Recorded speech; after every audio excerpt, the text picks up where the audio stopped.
how long do you recommend the video clips would be for video pin ads? Yeah, so we recommend a little bit shorter, so like 15 to 20 seconds is ideal. You can run longer pins, but shorter tends to be better. I would also recommend, this is a newer thing, captioning your videos if you can. Just like partially to make it more accessible, but also because the video doesn't or the sound doesn't autoplay in there, so it can help make it more visible from the home screen. Very cool. Mm. So I think they were asking, Shelly was asking, how much did you put on the ad? But I think we should kind of twist this around so Lisa doesn't reveal her secrets on how much she spends. But is there a I think the minimum? better question is more general too, Yeah, right? like how much do you have to spend on an ad for it to be effective? Yeah, so that one does kind of depend. What we find is if you are spending a lower budget, then it takes a little bit longer to find success just because you aren't delivering to as many people.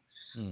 So it's harder to find it. What I would recommend is starting with a higher budget if you can, just because you'll get more learnings faster, and like your rep will be able to help you optimize more effectively. So is there a difference between I mean, there's always a learning phase when the algorithm has to learn, and who to serve it to and all that stuff. Is there a difference between like a static pin ad versus a video pin ad? Like, is there a longer learning phase for the video one, or, I mean, should you adjust your budget more for video pin ads versus, static ones? What are your thoughts? Yeah. I don't find that there's massive difference in terms of spend for the two. I do know video does spend more of the budget faster than static images do, just because it's more of a striking image. Mm-hmm.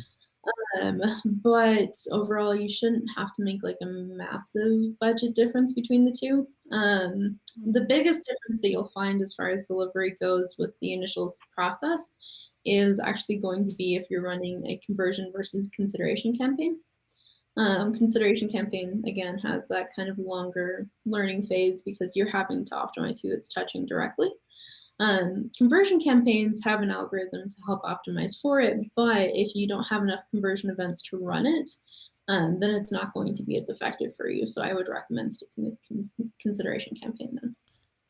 I feel like consideration is where people ought to start, like if they're just getting going, because you're going to see results. You're going to see people getting to your website, and like you said with the conversion campaigns, I think we found like it would probably take 2 weeks between making even adjustments on those conversion campaigns to see how they were going to work. And sometimes when you're just starting out, it's hard to just like have faith that it's going to work for 2 weeks, especially if you're used to a Facebook ad where you can tell right away.